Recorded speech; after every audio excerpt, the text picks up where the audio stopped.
Hello friends, मेरे YouTube channel nursing सखी में आप सभी का बहुत बहुत स्वागत है।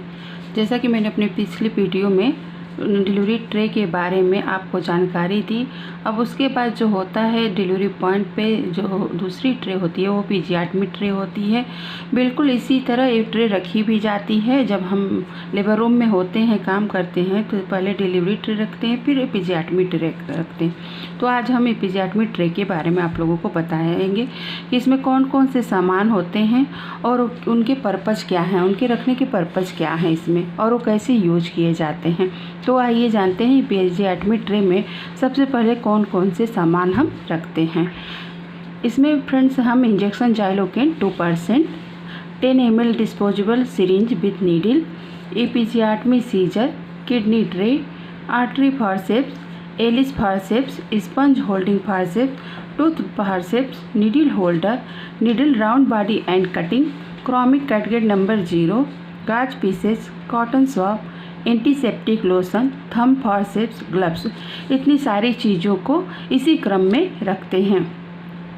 एपिजियाटमी ट्रे का हम उपयोग तब करते हैं क्योंकि हमको पहले से इसमें पता होता है। जब पेशेंट लेबर रूम में नॉर्मल डिलीवरी के लिए एडमिट होता है तो हम लोगों को पता होता है, ये बिल्कुल प्लान्ड होता है कि किस मरीज़ को हमको इसको अप्लाई करना है और किसको नहीं देना है। तो हमें जानकारी होती है। सेकेंड स्टेज ऑफ लेबर में एपिजियाटमी करते हैं। और एपिजियाटमी का उद्देश्य क्या होता है? एपिजियाटमी करने का उद्देश्य ये होता है कि अगर किसी की जैसे प्राइमरी पारा है, उसकी रिजिड पेरिनियम होती है, टाइट पेरिनियम होती है, तो हम वजाइनल ओपनिंग को थोड़ा बड़ा कर सके। इसमें एक सर्जिकल कट दे करके उसके वजाइनल ओपनिंग को हम बड़ा कर सके ताकि बेबी जो है उसे कोई डिफ़िकल्ट प्रसव के दौरान बाहर आने में ना हो और वो पूरी तरह से सेफ और सुरक्षित तरीके से बाहर माँ के गर्भ से आ सके।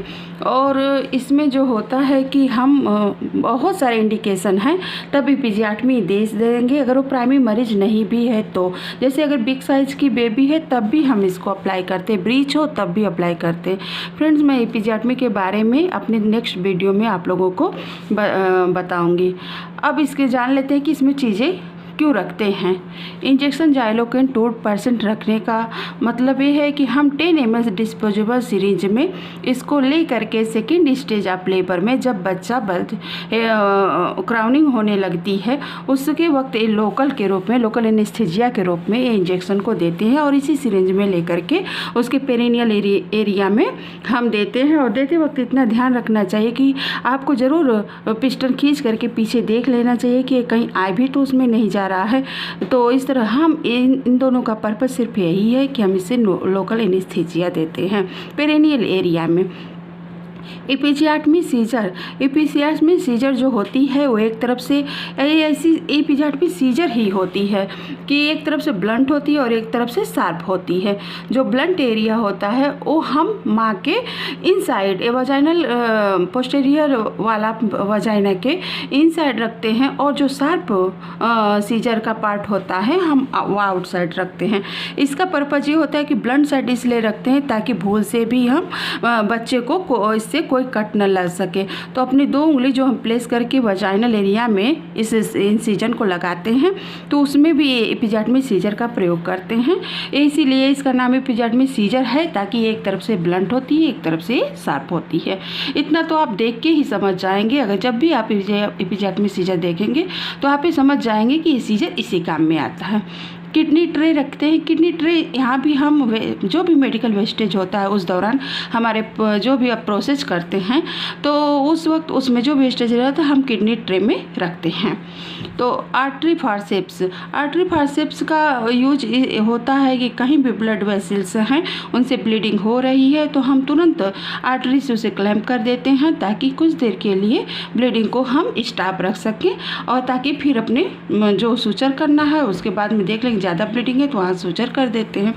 एलिस फॉरसेप्स का भी उद्देश्य होता है कि जैसे इसमें एपिजियाटमी में हम 3 लेयर को कट करते हैं। Perineal mucosa, perineal muscles and skin होती है। तो जो बड़े मसल्स को हम होल्ड करते हैं क्योंकि ये लॉक्ड होती है, इसको अगर पकड़ के आपने लॉक्ड कर दिया तो ये वहाँ से मसल्स खुलेगी नहीं, मतलब हिले डुलेगी नहीं, आप आराम से सुचर कर सकते हैं। तो इसीलिए बड़े टिश्यूज़ को जब हमको होल्डिंग करना होता है तो हम एलिस फॉरसेप्स का प्रयोग करते हैं। स्पंज होल्डिंग फॉरसेप्स, यहाँ इसका यूज है कि आप कोई भी सर्वाइकल टीयर है तो एपिजाटमी करने से पहले आप उसको चेक कर सकें, देख लें कि कहीं सर्वाइकल टीयर, क्योंकि फिर उसके बाद आप नेक्स्ट जो है मसल्स की और स्किन की सूचरिंग करेंगे। तो उससे पहले स्पंज होल्डिंग से आप आराम से सर्विक्स को देख सकते हैं। स्पंज होल्डिंग से देखने का मतलब है कि इसमें कोई भी वो बहुत स्मूथ होता है, इसका जो आगे का सिरा होता है, तो इससे कोई भी कट थ्रू होने का चांस नहीं है। टूथ फॉरसेप्स, इसका यूज हम करते हैं जैसे ही हमें 3 लेयर में जो एपिजाटमी की हम कटिंग करते हैं उसमें लेयर बाय लेयर को जब हम स्टिच करते हैं तो उनके किनारों को पकड़ करके और तब हम नीडल होल्डर से आराम से पकड़ लेते हैं, उठा लेते हैं, फिर हम नीडल होल्डर से उसको सूचर करते हैं उसमें नीडल डाल करके। तो यही काम करने के लिए यहाँ पे टूथ फॉरसेप्स होता है। नीडल होल्डर, इसमें जो भी क्रॉमिक कटकेट है चाहे नंबर 0 है, और यहाँ पे एक चीज़ बताना चाहूँगी, नंबर 1 से भी हम एपिजाटमी कर सकते हैं, क्योंकि ये नंबर 0 जो क्रॉमिक कटकेट है या नंबर 1 क्रॉमिक कटकेट है, ये 3 से 4 वीक्स में आराम से एब्जॉर्बल हो जाता है, जिससे पेशेंट को कोई भी परेशानी नहीं होती है। इसीलिए हम ज़्यादातर नंबर 0 का हो या नंबर 1 का हो, दोनों में से कोई मिल जाए तो हम उससे एपिजाटमी के सूचरिंग कर देते हैं। और इस तो ये क्रॉमिक कट कर ले करके नीडल होल्डर में उसको लगा करके और आराम से वो एपिजाटमी की सूचर करते हैं।